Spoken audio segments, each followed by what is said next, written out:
What's up, guys?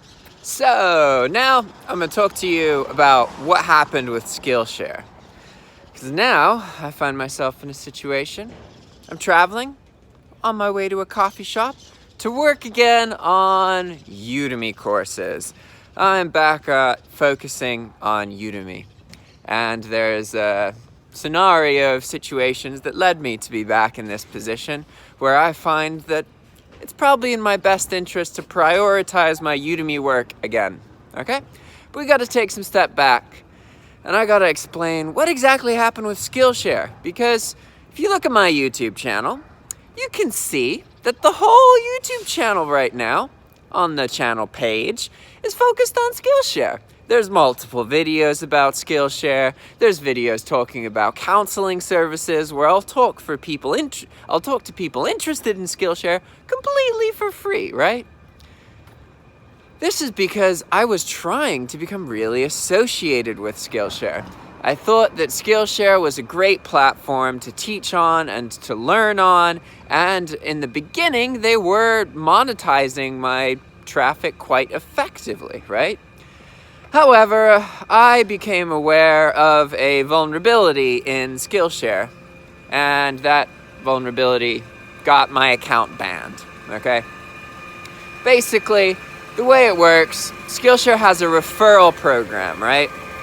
So as a teacher, you can get minutes watched and get paid for that, or you can refer people to the platform, right? So they use your link. They get 60 days on the platform, and you get $10 for them signing up. It turns out that, say that there's somebody out there in the whole world full of people that has, for whatever reason, they open multiple accounts under your referral link, and they use the same credit card information and different email addresses. Let's say that they do this 3 or 4 times, okay? So maybe there's some individual somewhere in the world and they have 3 or 4 friends, and they're like, oh, don't worry about it, you can just sign up for Skillshare, you can use this debit card because it doesn't have any money in it, and you're not going to get charged for it, right? And you'll be able to access Skillshare for 60 days doing this. Well, anytime that happens, this is quite likely to actually trigger an auto ban on Skillshare. Essentially, if you are a teacher on Skillshare, any person in the world can get your account banned just by effing with your affiliate link. Because as far as Skillshare is concerned, they don't give a crap that other people can use your affiliate link. All they care about is you are the one who financially benefits from the referrals.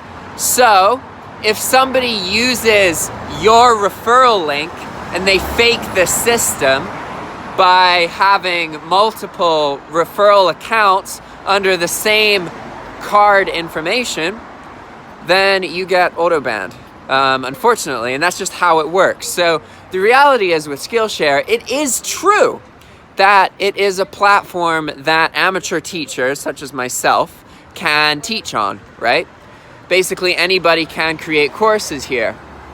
However, personally, I don't actually really understand why Skillshare lets amateur teachers teach on its platform, because Skillshare doesn't seem to care about amateur teachers at all.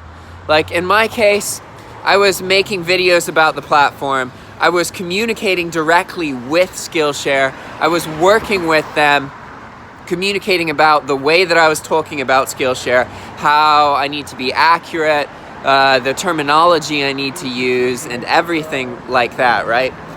Again, I was in communication with the platform regularly and saying a lot of positive things about the platform, right? One second, I gotta cross the street. I'm in Los Angeles, by the way.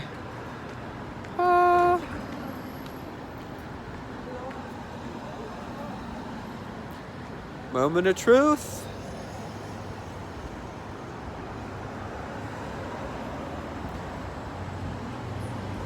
Oh, I missed my shot.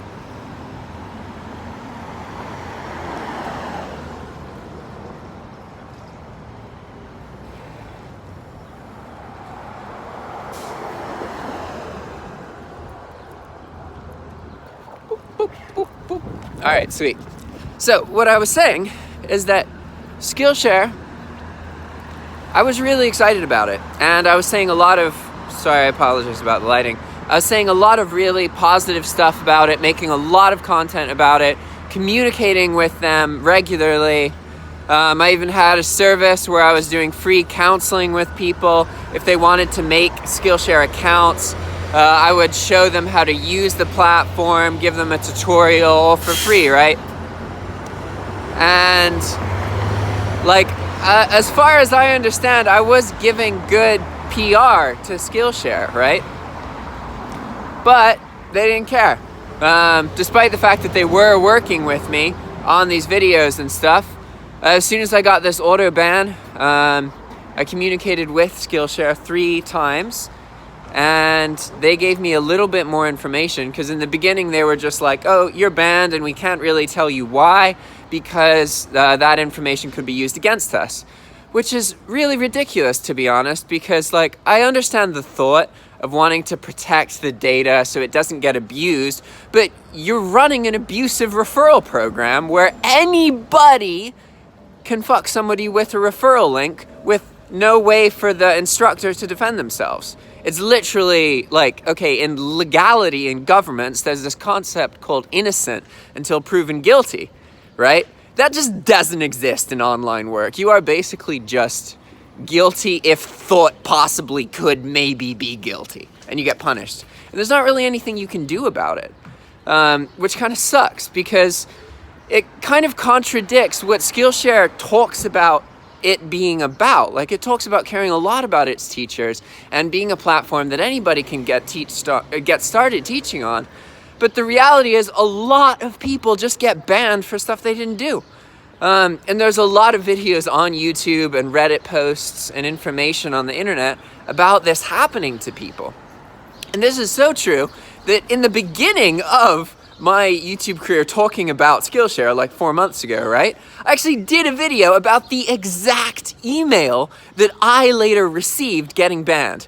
And in the video, I thought that it was because the instructors were being really irate and angry, and they were talking a lot of shit about Skillshare. So I was like, well, that's probably why they got banned.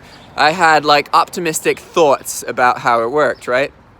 And then I find myself getting banned as well. So okay, yeah, I'm banned on Skillshare, and I was banned because somebody used my affiliate link to sign up for multiple accounts with the same credit card information. And this is exactly what Skillshare told me. They told me specifically that a huge amount of the referrals were from a violating credit card number, right?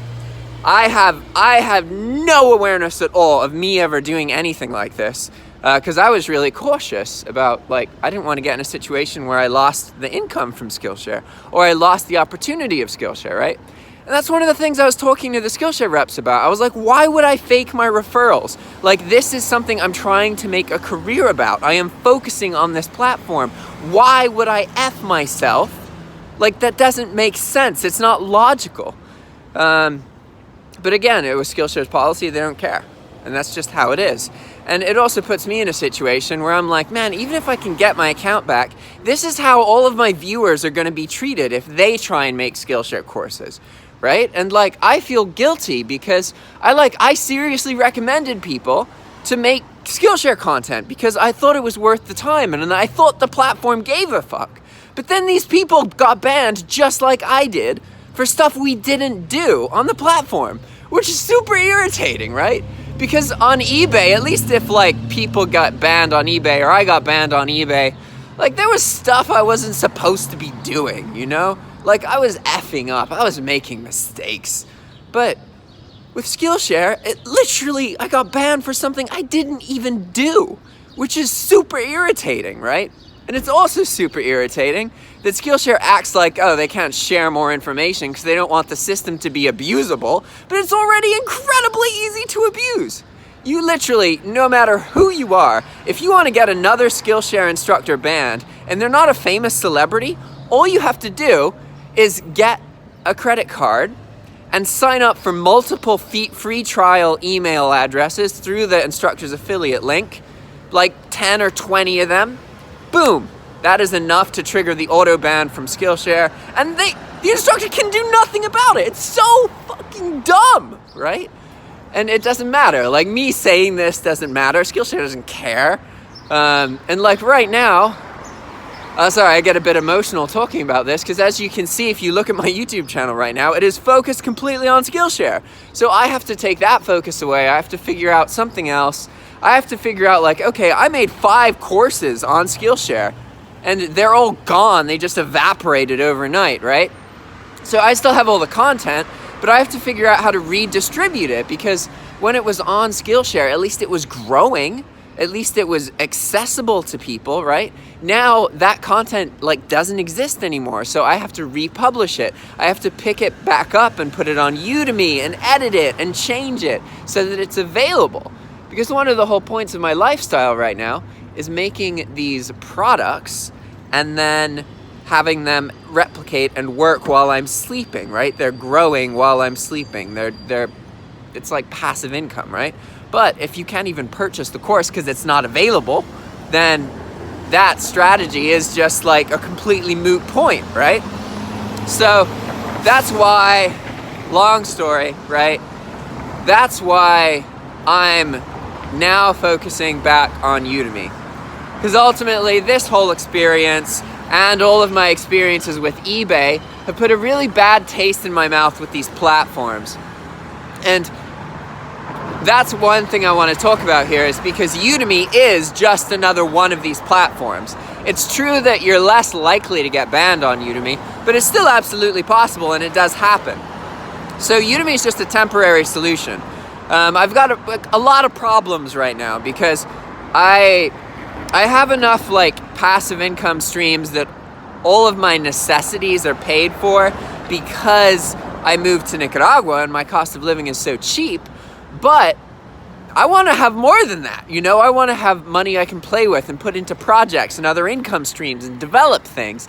And Skillshare was looking like that, right? Like I was in a situation a month or 2 ago where not only was I covering my necessities, but I had 3 or 4 times more money than my necessities required, right? So I got used to that, and I was liking that. I was comfortable with that. But then all this stuff happened, and I have to reformat again. And so the best option that I have right now for like fixing some income stream problems is probably to work on my Udemy income stream. Because in general, it's much easier to grow an existing income stream, like Udemy, for example. I earn $400 a month from Udemy from the dropshipping course still. So I can add all these other courses and try and make that number bigger, like $500 or $600. But again, the problem here is that that's still using Udemy, which is ultimately just another platform that could ban me. So I have to make more long-term solutions with websites and my own courses and this kind of stuff, right? So that's where the problem is. Like, I need to do some short temporary work right now so that I can be earning more money from Udemy because it's an already existing income stream, right? But at the same time, I also need to establish stability by having my own website set up. So there's 3 websites to set up. And I was working on those, but now I see that the priority has to be Udemy. I have to figure out how I can fix this kind of hole in my income streams because I just lost Skillshare. So temporarily figuring out, okay, I made these 5 courses. I got to make them available so people can actually get them and use them and I can grow. Because right now they don't exist. They're not available anywhere. So it's like they weren't even created, right? So I got to get them back onto Udemy. At least they're purchasable that way. At least Udemy could grow income-wise if one of those courses does decently. I still don't know how to market a Udemy course properly, but hell, it's all about identifying the next actionable step, right? And you can't market something if it doesn't exist. So I got to make these courses exist in the first place. and then I can move forward. And as soon as the Udemy content is created, then I have to start addressing these websites, right? Because the Udemy content is a temporary solution. It will get me money now, but I could be banned in the future. It's not a long-term, viable, stable solution. So that's where these websites come in. I have to be able to make these websites viable. The problem is the websites won't pay me straight away. It's true that in the long run, I can earn more from the websites and it's more stable, but that's not gonna happen like this month or next month or probably even the next 2 or 3 months. It's gonna take 6 months or a year to get these websites up and running and really generating income. So I have to focus on Udemy right now, get that patched up, and then focus on these websites so that I can put myself in the future in a better situation where even if I get banned, then I'm okay. And I will say that that is basically what happened now. It's true that getting banned on Skillshare caused me to have to make a lot of kind of sudden changes, but the reality is I'm okay because I moved to Nicaragua. I don't live in LA. Right? Like, I don't have to deal with the expensive cost of living here. Because I moved to Nicaragua, that means that I'm okay.